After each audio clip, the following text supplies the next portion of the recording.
of course, we have to look at only from the Tibetan angle and see how it affects or not affect, and what could be the consequences of global dynamism in international politics. But then there are also other angles where the global scenario, particularly economy and military, how would that impact Chinese government's reaction? Because how China responds to domestic issues will also resonate in the international politics they play, and how international politics evolves also have its resonation on the domestic politics of China. Hello and welcome to The Gist on StratNewsGlobal.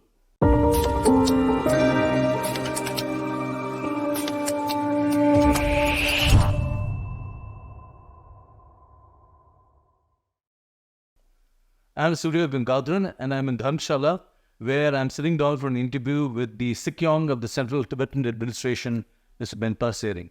So it's not too long since we had our last interview.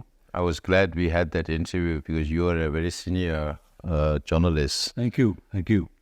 So just a few questions. I understand there's been some moves towards some kind of a dialogue again with the Chinese after a long time. Can you tell us anything about it? All I can say at this point of time is that we do have back channels. So the first step is to re-establish contacts. And that's all I can say as of now. Any idea as to what level? What could you tell us? No, those are informal back channels. So it's not formal government-to-government channels. So we'll keep it at that. Right now. And it's coming from there, from the other side? I think His Holiness has also said that before. I understand that there is a move to bring other nationalities in China, like the Uyghurs, for instance, to bring them on a common platform along with the Tibetans. Can you tell us something about that? For many years, some of our senior leaders like Ludi Gyari they have been meeting with Uyghurs, including Erkin Eptikan, who was a very senior leader amongst the Uyghur people who used to live in Germany for a very long time. Now he's no more. But even during his time, at that time, the Uyghur issue was not a big issue, and there were not too many Uyghurs outside also. So the leadership was also limited. At that time, they also started this allied committee of Uyghurs, Tibetans, Mongolians together, and they work together. Then later the UNPO was established, the Unrepresented Nations People's Organization, those people who are under sovereign countries right now but don't have access to United Nations. It's a platform for them to meet together, but that became too large and also cumbersome in some areas for us to function, but that still exists. We're still there, but still not very sure about the activities and outcome of the organization. So, and we have been having these meetings with the Uyghurs, with the Mongols, with the Manchus, and with the Hong Kongers and Taiwanese for a very long time. But it has not concretized into any objective program. So these are some things that we may have to look into the possibilities of whether we can work together, because everybody has a different historical background and different ask and different methods of reaching their goal. So we always look at common grounds, not the issues of differences that involves different nationalities within China. So these meetings have been held in India or overseas? In June, we had one meeting here in Dharmsala itself, where we had representatives from the Uyghur community, from the Taiwanese community, from Hong Kong, from Mongolia, and for the first time, the Manchus. That's why I was a little bit surprised as to whether there is a huge shift in policy of the South Korean government, because the Manchus are mostly located there, and they claim support of South Koreans in their struggle. So even Manchurians are now coming out with that, and that is also changing the equation between South Korea and China, not only because of the Manchus, but there are larger issues of North Korea and the threats that are coming from North Korea and China. And because of North Korea, also the relations between South Korea and China is also getting affected. So you see this as a positive development going forward, even though it's taken time? Yeah, well, I think it's an interesting development in the sense that South Koreans have been quite conservative in their approach, and also because of the broader proximity with North Korea and being very close to China, they have been more cautious about their approach towards China. But then now you have the AP4, Japan, South Korea, Australia, New Zealand being invited to G7 meetings. They are also being invited for NATO conferences. So that's also raising the hackles of Chinese against NATO-like formation in the Asia-Pacific or Indochina. Then you also have the Quad, which is also seen as another NATO-like formation in the South China Sea. So now you see, of course, a lot of equations changing. You have so many multilaterals happening with so many varied interests. And I think India's role globally in the, whether it's the SCO or BRICS or G20, to take it to an international order whereby everybody abides by rules and regulations. So I think that's a very important step forward, particularly with India's leadership globally. But does it specifically help your case? Does it help you push your case with China? Of course, we have to look at only from the Tibetan angle and see how it affects or not affect, and what could be the consequences of global dynamism in international politics. But then there are also other angles where the global scenario, particularly economy and military, how would that impact Chinese government's reaction? Because how China responds to domestic issues will also resonate in the international politics they play, and how international politics evolves also have its resonation on the domestic politics of China, because that involves the Chinese government's capacity to reach out internationally and domestically. But unfortunately, Chinese, they say something and always do something different. That has been the case with China so far. So that is, as Prime Minister rightly put it during the G20, I think the insinuations were more against China and Pakistan, because there is a lot of trust deficit in the relationships. Unless there is trust, it's very difficult to move the relationship forward. And China is always very suspicious with every single country in this world, including its own people. So now how this trust can be bridged, or whether countries will continue to follow the economic gains, leaving aside human rights and other things, whether they will do that. But now we get this sense that all the countries around the world are more conscious about human rights and climate change issues that's confronting this world. Now, earlier there was an audience with the Dalai Lama where he spoke of total autonomy that they want, assuming he makes a decision at some point to go to China. Have the Chinese ever spelled out what their ideas on autonomy are? With Chinese, they like to believe that Tibetans already have autonomy.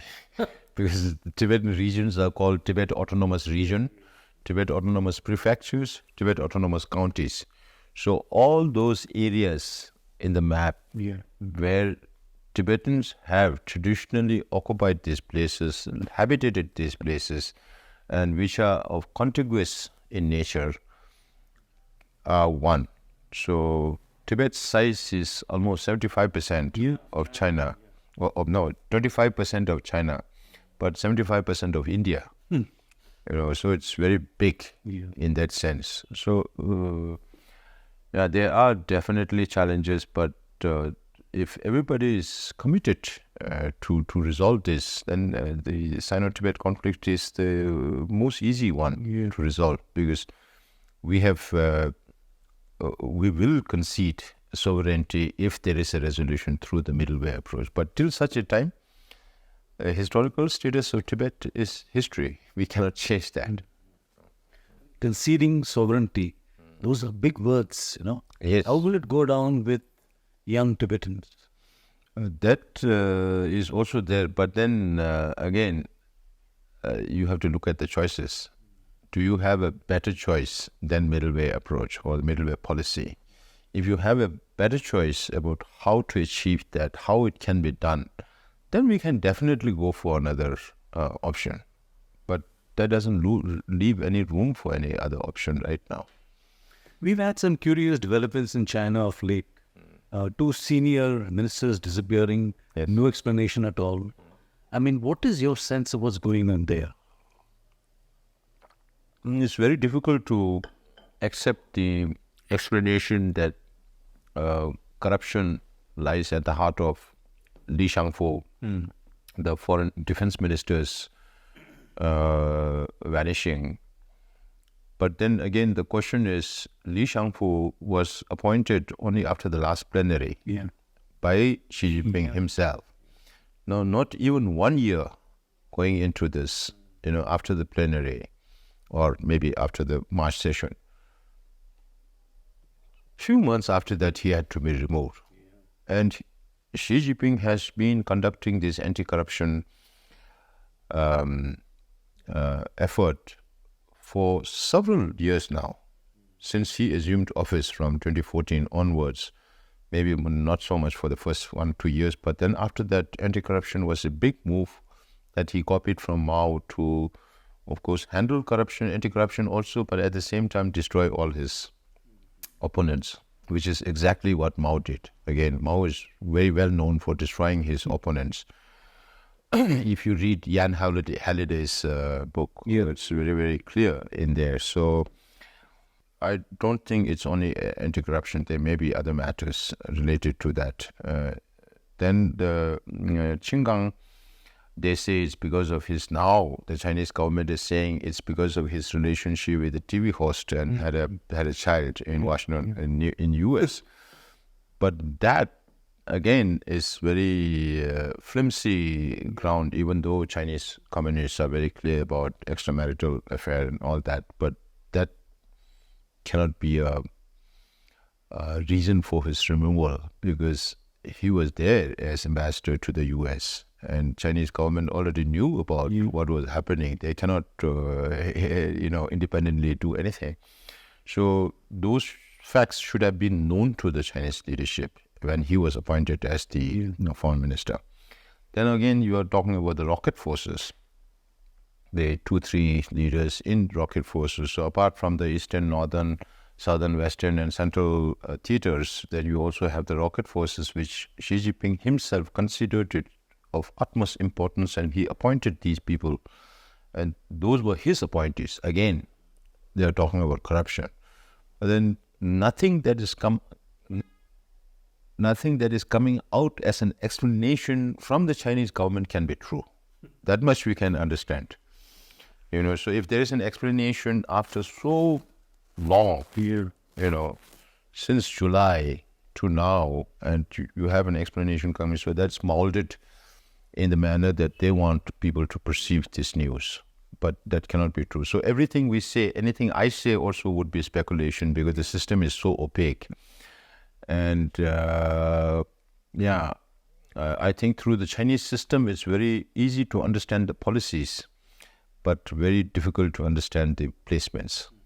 Apparently, there were some reports about some senior leaders in the party, obviously not serving, who have told Xi Jinping that he's on the wrong track and all kinds of stuff. Is it given your understanding of how the Chinese system operates, is this something which can happen? I mean, a set of retired leaders telling the guy in charge that, That norm was very much there. When, from maybe Deng Xiaoping's time to Jiang Zemin, to Hu Jintao, to now Xi Jinping, The norm is that if you are Jiang Zemin, there has to be 1 or 2 person from your side in the Politburo to protect you. Because under communism, they can do anything. Yeah. They can send somebody to arrest you tomorrow. We all saw what happened to Hu Jintao. Yeah. At the plenary itself, he was taken out and he was rarely seen after that. So disappearances are very, very frequent in China. And these are I think these are symptoms of a larger picture. Otherwise, they don't normally, and it's very difficult to hide also. And we will know the truth only maybe after 10 years or 15 years when they are no longer with the government. So the norm is that every former president will have to have 1 or 2 person in the new Politburo. Even after he's retired. Even after, no, that is more important. When you are there as head of the state or premier or president or whatever, you are protecting yourself. Yeah. Once you are not there, the incumbent or the successor might do something that might affect your security interests. So for that, you need those. But this time, there's nobody in the Politburo. It's all Xi's people. And the speculation before the Badahi informal meeting was that this time there's nobody to reprimand Xi Jinping. But only later, much later, after the Badahi happened, because that's a secret meeting, then we got informed that a former vice president, Mr. Tsang, who was also responsible for making Xi Jinping what he is today, it's assumed that they had a separate meeting before the Badahi meeting, where Li Keqiang is also supposed to be present. And then they drafted their own thing, and then Tsang went to inform, of course, the word you use, reprimand or scold or whatever, that used to be the role of the senior leaders to control or to maintain some balance with the incumbent leadership. But that has, many people thought that there will be nobody to reprimand to the current leadership, but then later the Nikkei reported that they were reprimanded from the senior leaders, and it still works in that sense. And then I think he became livid and he went back to his team and said, these are remnants of problems left by Jiang Zemin and Hu Jintao. So, these things still happen because one person to rule 1.4 billion is not easy. Not easy. And then you have so many competing forces at every level. And to gain loyalty of all this by force, not by love, then it becomes more problematic. Because if there is an opening, then they can take Yeah. So my last question is, what is the future of the Tibetan community in India? We believe that Indian government will be as generous to us as they have been before.